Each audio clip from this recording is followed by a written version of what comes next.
Good evening and welcome to Match of the Day for two Canon League First Division matches, a brief look at Millwall's progress and the result of the Goal of the Month competition. First, it's the favourites for the title, Tottenham Hotspur at Luton. And that was Priest, and Nicholas with the drive has hit the bar.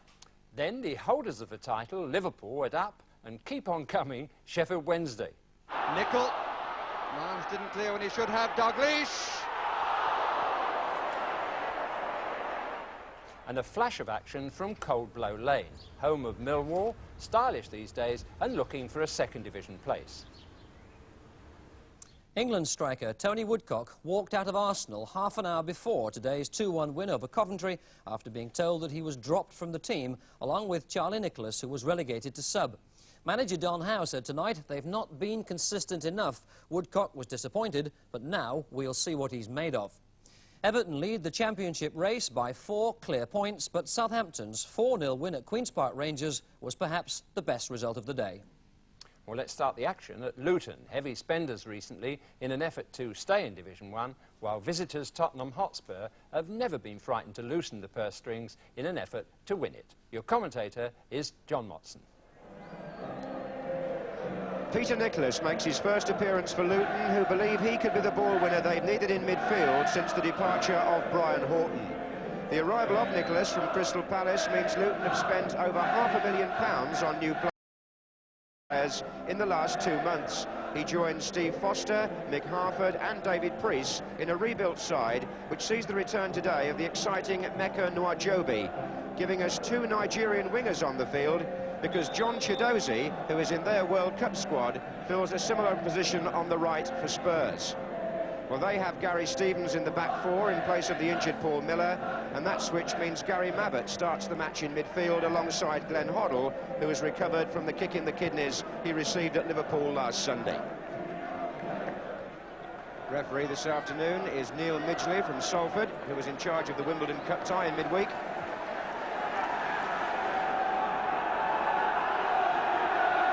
As we return to league business, both managers conscious that these two teams could present a contrast in styles to some of the very powerful cup football we've been seeing recently. Here's Nwajobi for Luton, who are wearing white and playing from the right in the first half. Spurs in a change strip of pale blue on a ground where they won 4-2 in exciting fashion last season. Indeed, they beat Luton 4-2 at White Hart Lane earlier this season as well.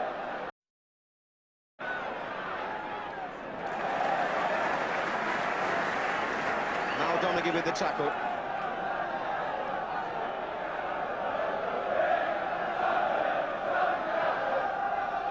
Roberts. Back again to Mabbott. Into Hoddle. Trying to find Galvin. Breaker is the defender. Mick Harford. Falco, though, to Crooks.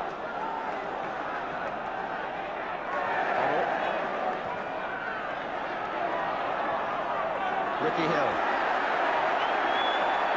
Steams off through the centre. Offside.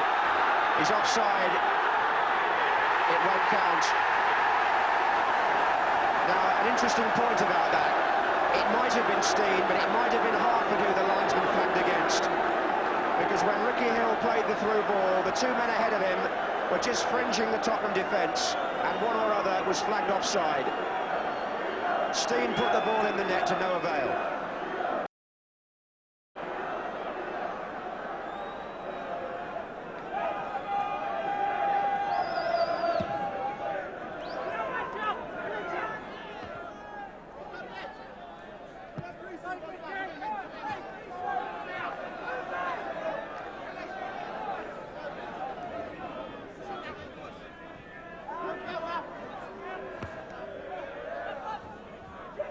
Chidozie. He's got Priest to beat as well as Thomas. This is Perryman. And he's taken them both on Chidozie and then made a real mess of it. He promises so much at times and can't always achieve it. But he certainly took 2 Luton players out of the game there with the burst of speed and then completely topped his shot. Harford's header, Steen. Joby's gone into the middle, and Steen, oh, Graham Roberts. Classic obstruction, if there is such a thing as classic obstruction. It's a contradiction in terms, but it's the most blatant form of offence when a player's gone past one opponent and looks like going past another. And I would imagine there, Roberts lucky not to get booked.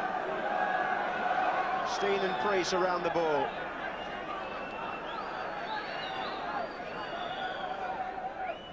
And that was Priest, and Nicholas with the drive has hit the bar.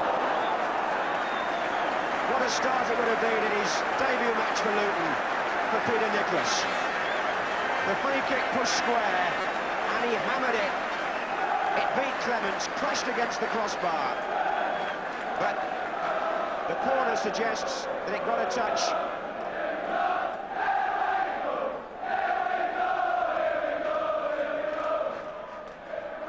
Joby. And he took the ball out.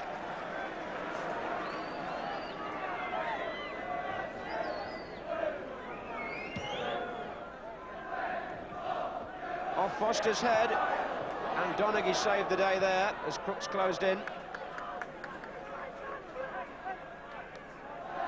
Good cover, one centre-back behind the other. Hill. Now Priest is out on the left, and there are three to his right. Nicholas. Onside, Steen. Real chance for Luton. Harford's unmarked in the middle. Oh dear me. What a marvellous opportunity. And Steen did neither one thing nor the other. He was clean through, the angle not great, but Harford in the middle was waiting for a tap-in. And Steen scooped the ball over the bar.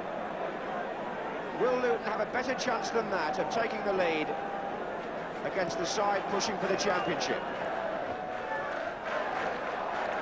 Priest.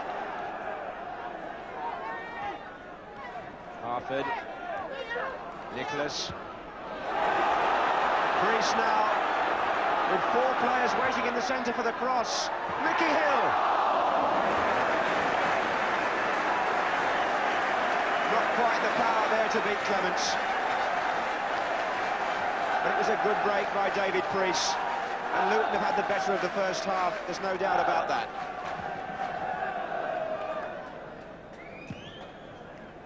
And at half-time, Spurs might feel fairly happy to be on terms, because the man who's caused them serious concern is Brian Steen. He threatened to go clean through when he was blocked, leading to the Nicholas free kick. He missed a great chance to square the ball to Harford for a certain goal. But at half-time, Luton have got nothing to show for 45 minutes in which they've been the more threatening side.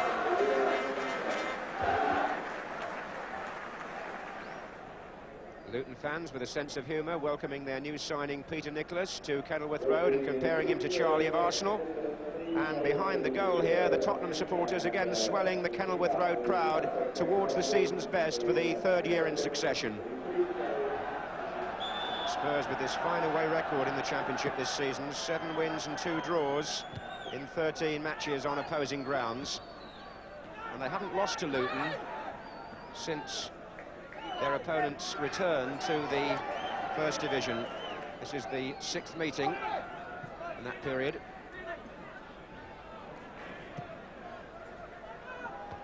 So Luton battling against the form book here.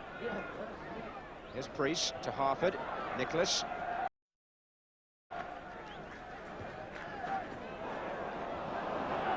It's a very different Luton side now that David Pleat has made his 4 recent signings.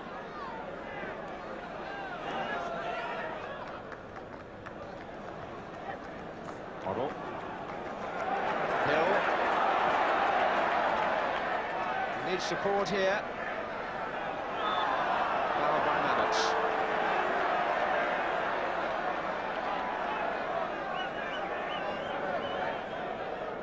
This is Priest.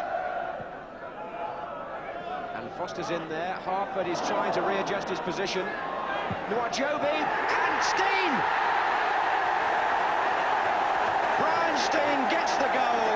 He came so close to earlier. Harper couldn't reach the cross, but Nwajobi did, drove it, and Steen stuck out a foot, and that's a typical striker's goal. Poached out of nothing, and Luton are in the lead. 4 minutes after half-time, and the Nigerian Mecca Nwajobi plays a part. The Luton fans delight perhaps by the fact that Steve Foster has had to receive attention before they can kick off again, but they're pleased to see him back on his feet.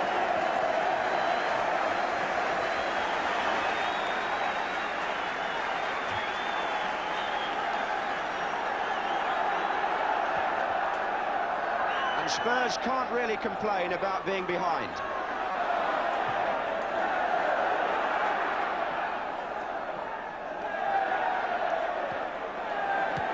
Abbott looking for Crooks.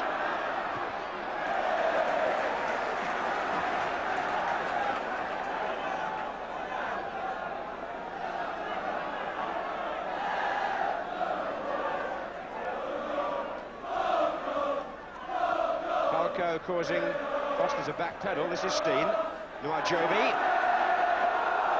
Abbott came in behind him, claims he played the ball, but the free kick's been given. Well, David Pleat's gamble, because that's what it was in playing Nwajobi this afternoon, appears to be paying off now. After a slow start, he figured in the goal.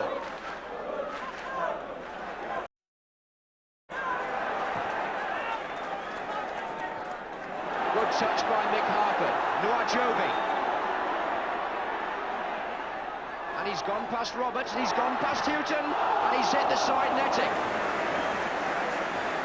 Absolutely unpredictable is how David Pleat describes this former amateur from Dulwich Hamlet.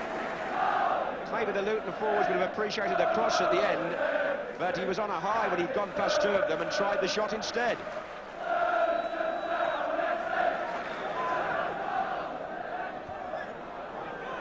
This is Chidozie for Spurs from Foster's header out. Perryman's trying to get up to support. Decent cross, Crooks! Crooks again! Galvin, pushed by Nicholas, was it? No. Seeley made a fine save the first time from Crooks, instinctive. And Luton are breaking from that position.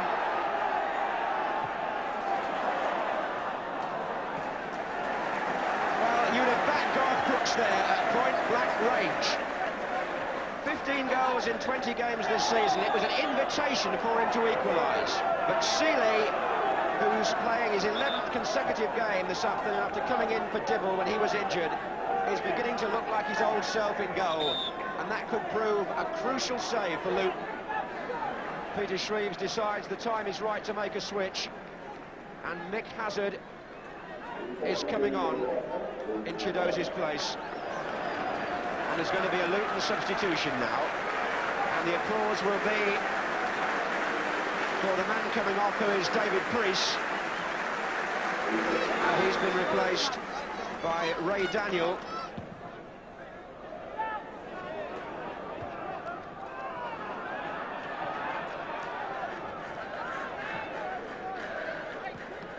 Oh, Huddle's mistake. This is Nicholas. Hill, Steen, is he onside? He is, yes. There are two in the centre for Luton. One of them is Harford here, and Roberts was the player who saved it. Steen's cross, Harford's header to Clemence's right, and Roberts standing in the right place.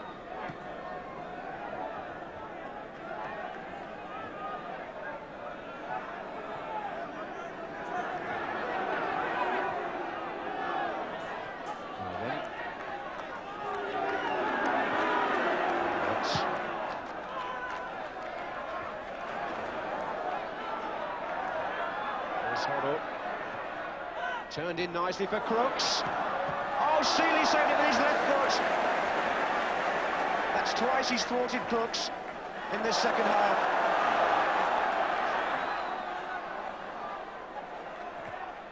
Seeley has come for it. Falco got a touch, and the goalkeeper got let off.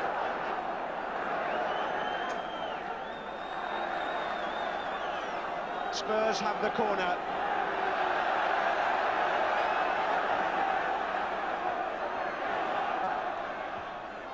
Daniel would have been an own goal. The Luton sub sliced it horribly and alarmingly close to his own goalpost. Are Tottenham going to snatch the equaliser here? Roberts at the back, three to meet him. And he went down under challenge from Foster after the ball had gone and words had been exchanged. Hazard into Perryman. And Nabbit in space. Foster, Falco! Goal! Falco for Spurs!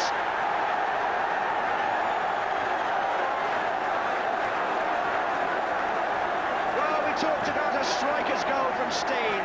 That instant effort from Falco, similar in many ways, had no time to think about it, just struck it right in the corner. Falco scoring his 21st goal of the season. And has it saved a precious point, or could Spurs do even better? He's having a fine season, Mark Falco.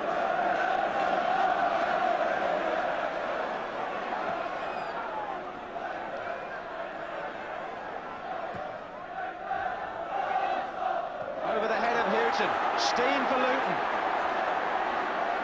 Taking on Roberts.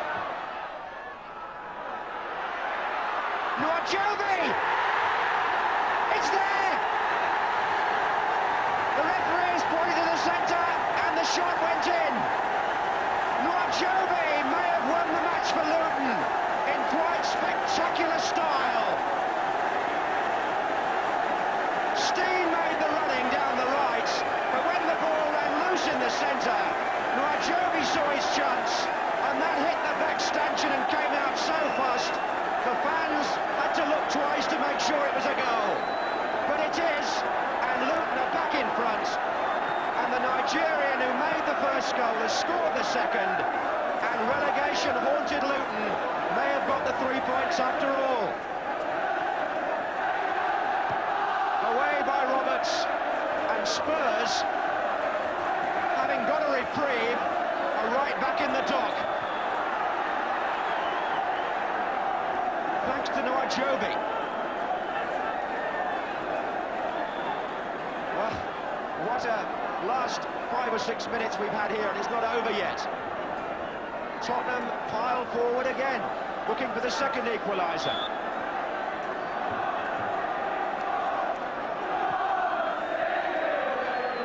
Roberts up, but he was surely climbing.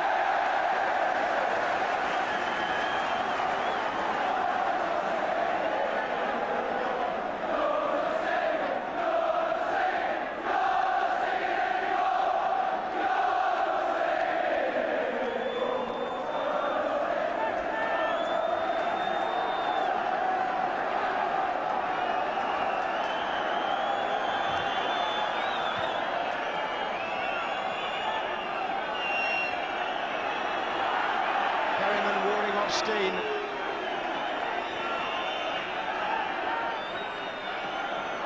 Gary Stevens for Spurs. Calvin. Breaker all the way down with him, throw-in, hit the flag and came back this side. So a storming finish to this match, on which so much depends at both ends of the table. The 90 minutes are up, but it's not over. Roberts! Yes! 2-2! Graham Roberts for Spurs. Just going into stoppage time. From the throw-in, Luton never got the ball away. They left Roberts free on the far side of the area, and his shot was low and true. Amazing stuff. Doesn't the Cannon League turn up some terrific games for the spectator? This now is one of them.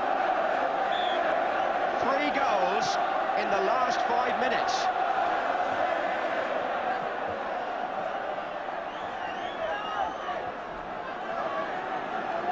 And once again, it looks as though there could be 1 point apiece, but Luton haven't finished yet. Steen, Harford, it's Steen again!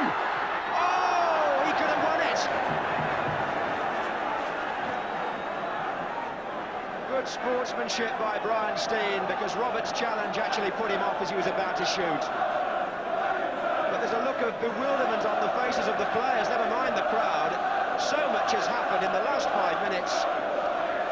The match seems destined to go its own way, never mind who influences it. And it's 2-2.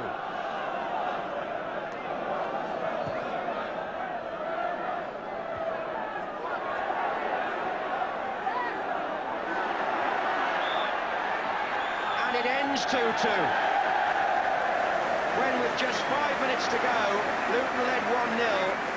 And then, having been pulled back, Nwajobi put them 2-1 up and thought he'd got the winner in quite spectacular fashion.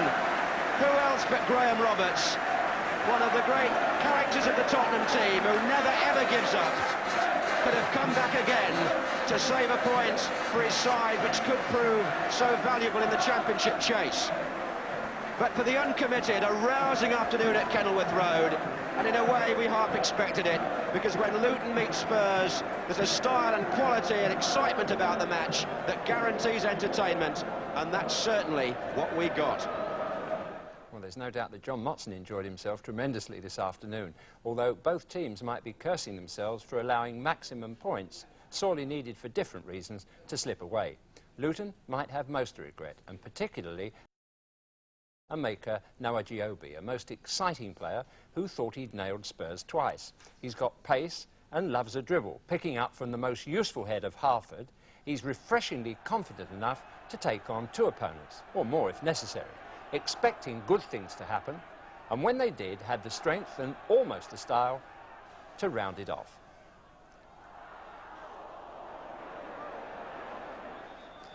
But he's quite happy to quicken things up when necessary, as he proved when making Luton's first goal. You'll see he cracks Houghton's acrobatic but weak clearance back immediately to maintain the pace and provide Steen with a golden chance.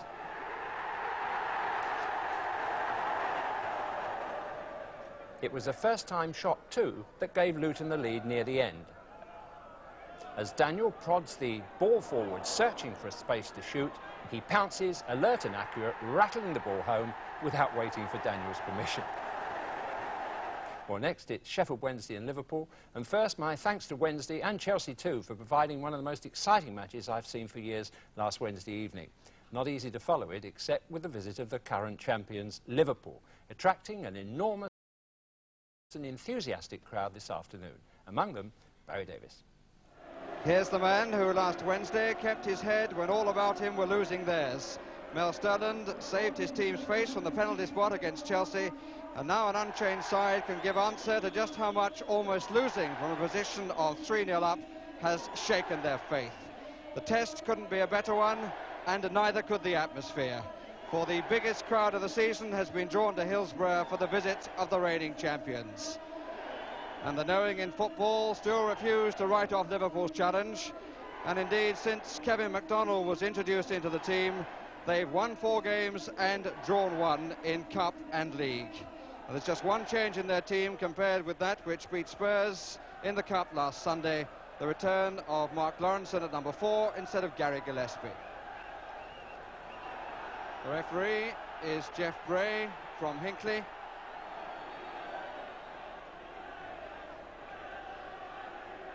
And looking back on last Wednesday's match, one is entitled to ask, how do you follow that? But certainly the two teams will be trying to, and Sheffield Wednesday looking for their first double over Liverpool since season 34-35.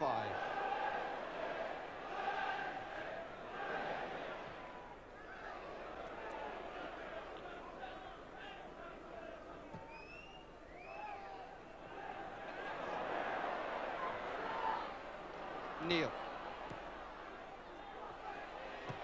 Ian Rush loses out to Nigel Worthington.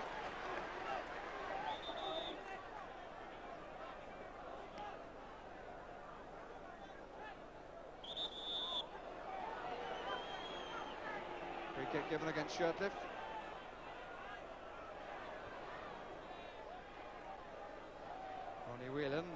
furthest to the left, Kennedy, who made the first run. Taken by Davies. There's John Walk!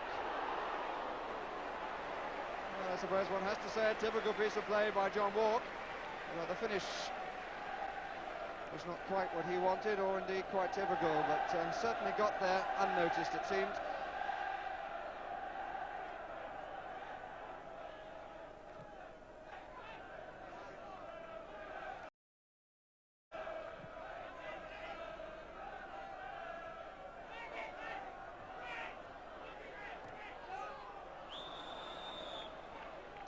Offside decision given yet again. And I must say, if there are spies here from Manchester United, Spurs, Everton, or one or two others, I have no reason to fear this sort of challenge from these two contenders. Sheff Wednesday perhaps reacting a little bit. This is their 4th match in 8 days. And it's a goal kick.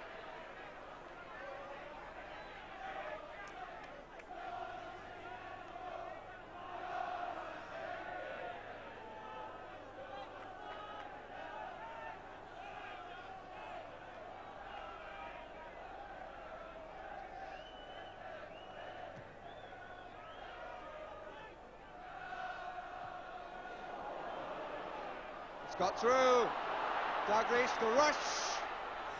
Oh dear, and it bobbled just at the wrong moment. Davies who played him through.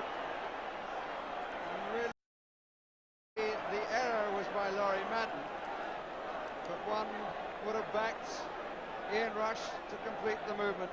He'd gone wide, as he's quite prepared to do. There was room to slot the ball in, but it bubbled just as he made contact, and away it went.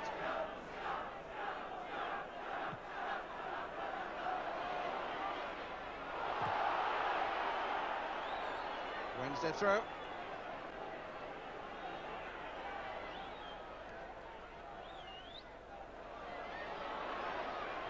Two waiting.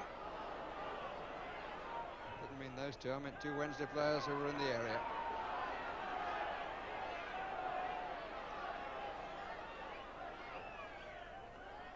Marwoods, Shelton! It bisected the 6-yard box and was about a yard wide of the far post. Marwood did very well. It was quite tight on the line. It crossed instantly, and Shelton wide with the drive.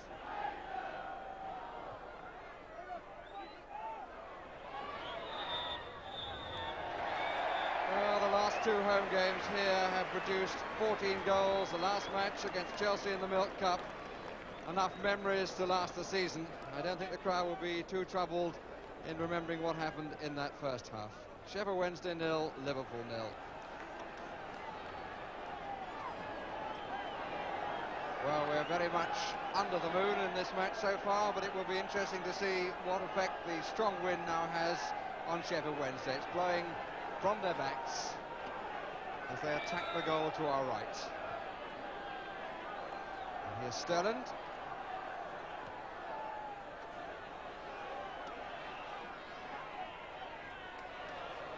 Kennedy gave him a chance and then took it away and gets the free kick. Liverpool have had a quiet week. They've not had to play since Sunday, but Wednesday it was so much football at the moment. The big week coming up as well. Got to go to Chelsea again in the Milk Cup, and then they're away to Tottenham in the Cannon League. Kennedy. Lyons. Free kick against Shirtliff.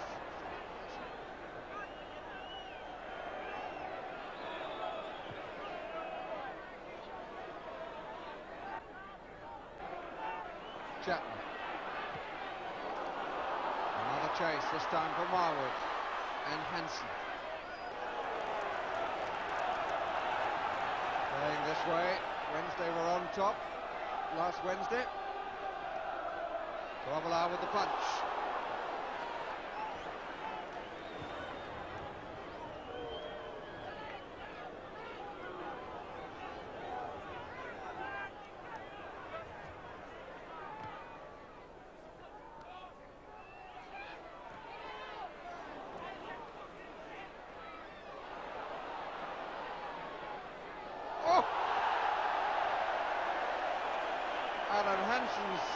Splendid back pass.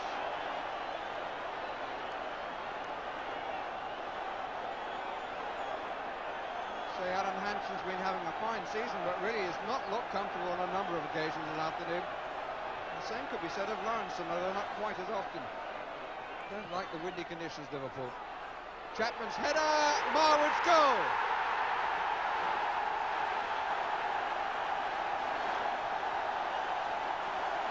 Wednesday had the lead in the 57th minute. Marwood's 9th of the season, nothing that Bruce Grobbelaar could do about it. And the goal coming as a result of an awful back pass by Alan Hansen, which produced the corner.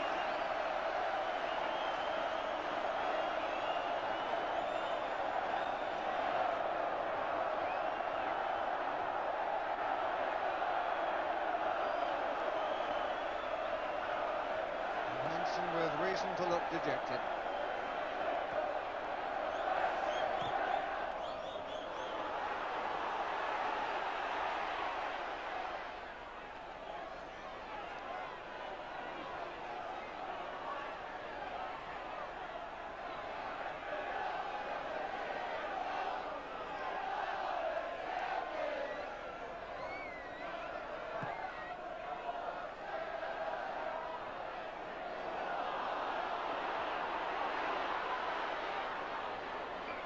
Nickel to Neil.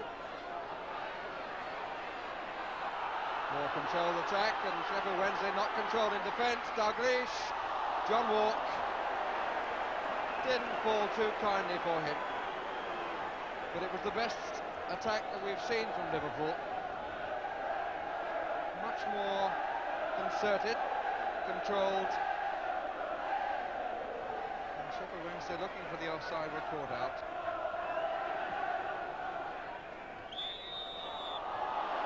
Kick against Chapman. The challenge on Kennedy. I think it's simply a question of trying to judge the ball in the air. And Liverpool preparing to make their substitution. It's John Walk who comes off, and he's replaced by Paul Walsh.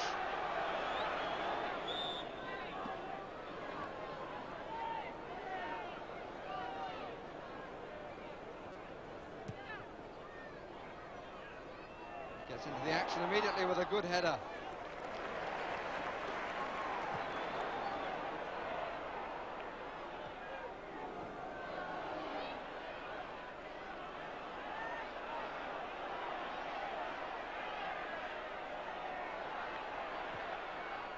Dalglish again. Very much the conductor all of a sudden. Neil. Shelton has to get up rather quickly. Nickel. Mans didn't clear when he should have. Dalglish. Scraped the crossbar. But he started that attack and was so close to finishing it.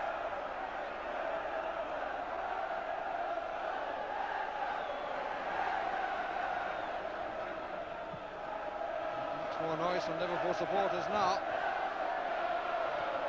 Here's Marwood. Little jink inside enabled Bruce Grobbelaar to get the angles all right. And Marwood is down injured.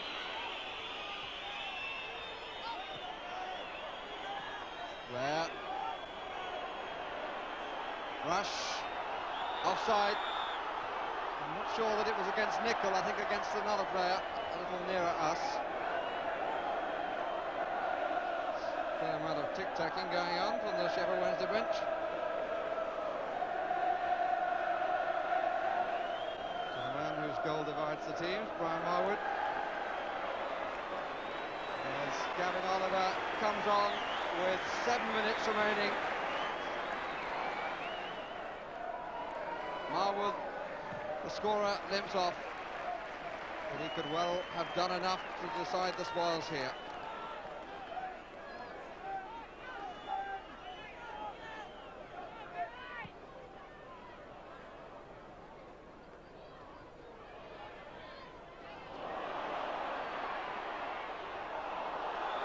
flag is up.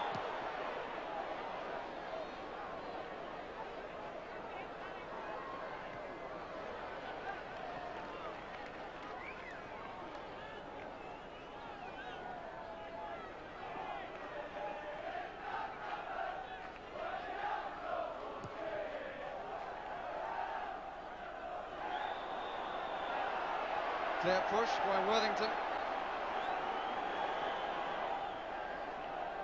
Nicol keen to get on with it. Rather surprisingly. 5 players to the left of the penalty spot. Near side as we look.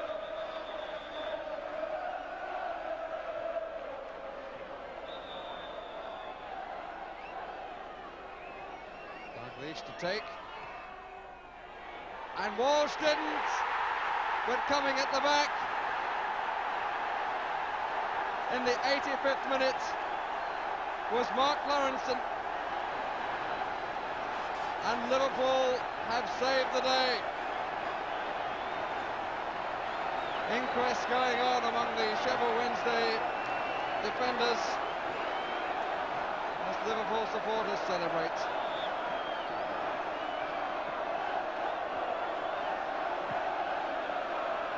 5 minutes left, 1-1 the score.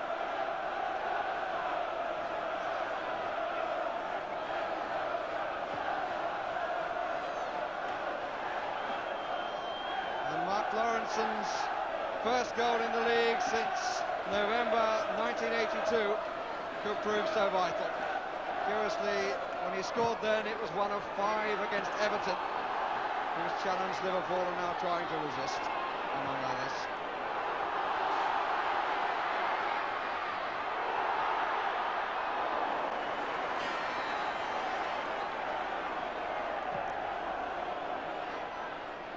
Good substitution, the introduction of Paul Walsh. Liverpool have looked a lot better with him forward and Davies in midfield. We're in the last minutes. And surely there was enough drama in the last minute on Wednesday night. There's not to be a repeat on Saturday afternoon. But who knows? Here's Nicol, that's a marvellous ball. Maybe he was a little hurried. Ronnie Whelan, who played him through, he didn't really give himself too good an angle, for which due credit to Martin Hodge.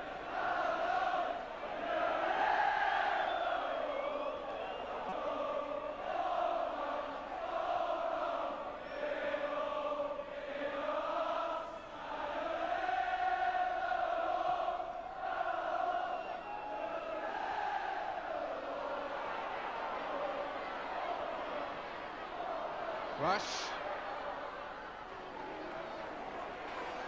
Referee has a first check of the watch, and only one is needed, and it ends at 1-1. Liverpool coming back and really playing their best football after the substitution.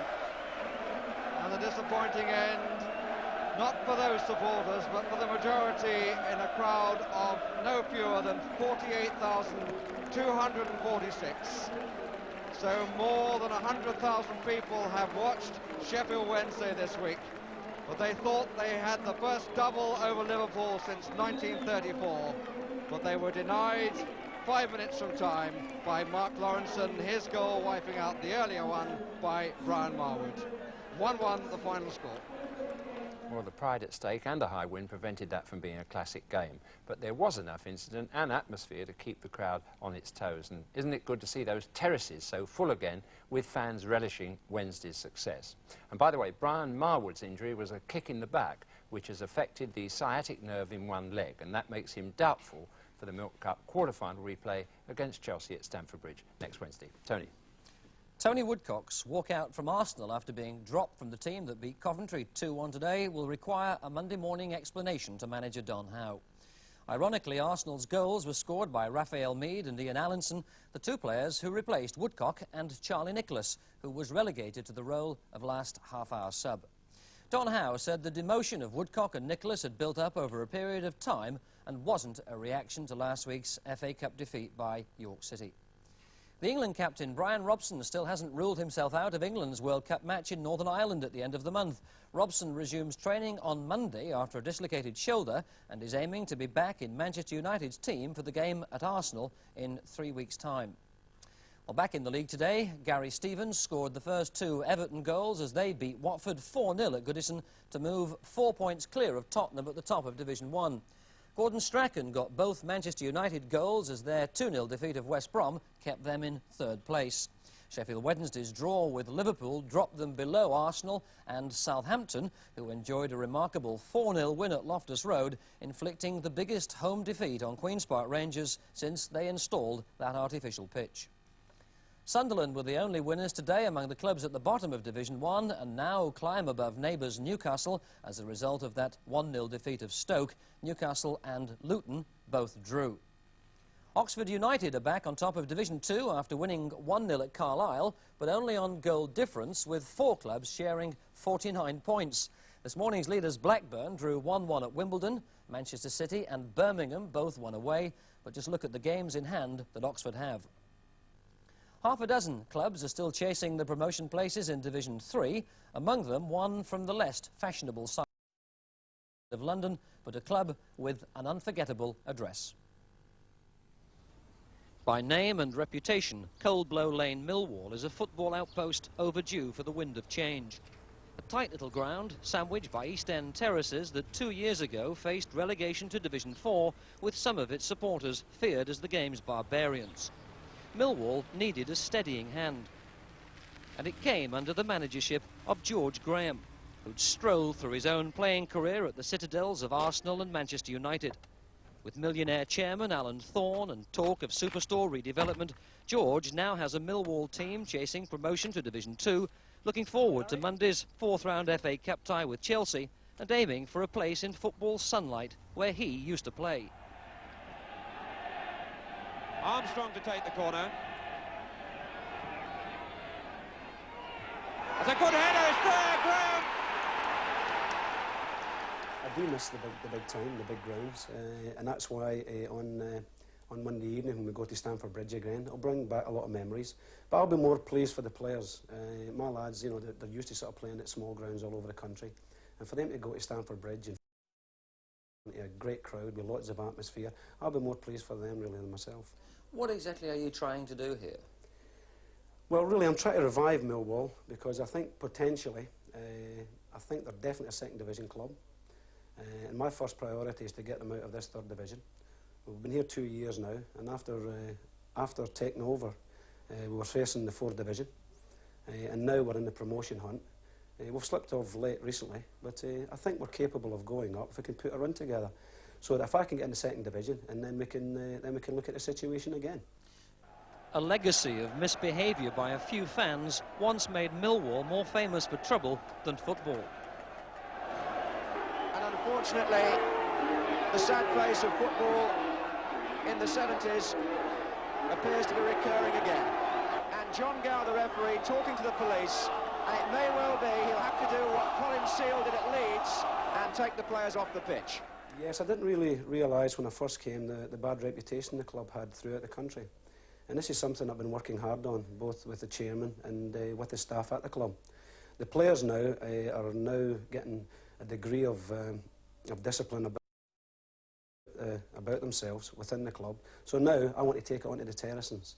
And the few supporters we have, and we only have got a few, who I think are disruptive, if we can sort of get rid of them and keep the 99% fans here, who are mainly very, very good, I'll be very pleased. Fans are as good as gold down here. You get loyal supporters down here, not 1 week, miss a month. I see you brought a little one with you down here. My boy. Yeah, you don't mind bringing youngsters here then?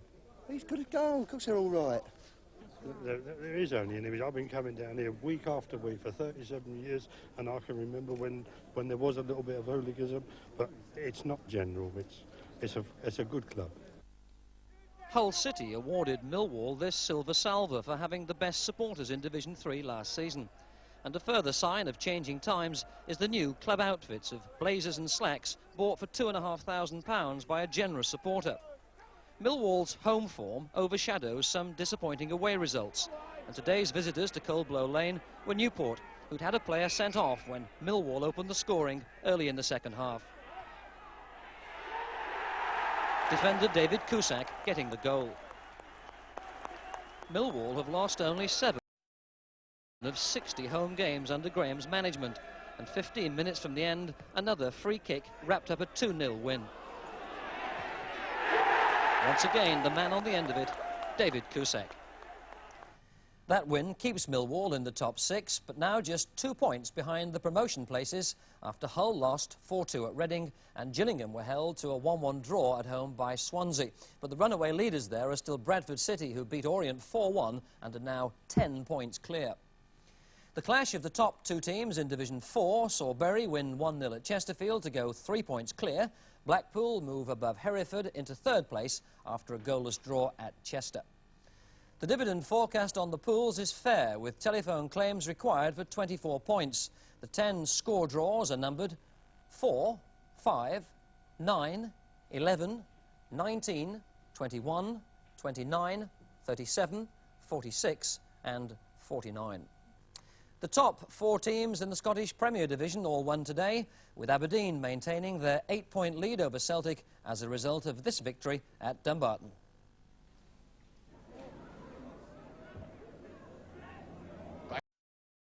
It goes, it's there this time, yes.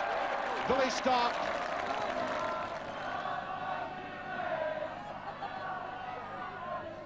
Well, no challenge from any Aberdeen player, which is rather strange. Got up by McKinney, can't bring it down well though, recovers, and there's Willie Miller in the outside right position. Let's see what his cross is right now. It's not bad at all. Black! Oh, superbly in. Well, now it's time for the result of the January Goal of the Month competition. The correct order chosen by our panel was EGD. The winning goal scored by David Phillips for Manchester City against Wimbledon.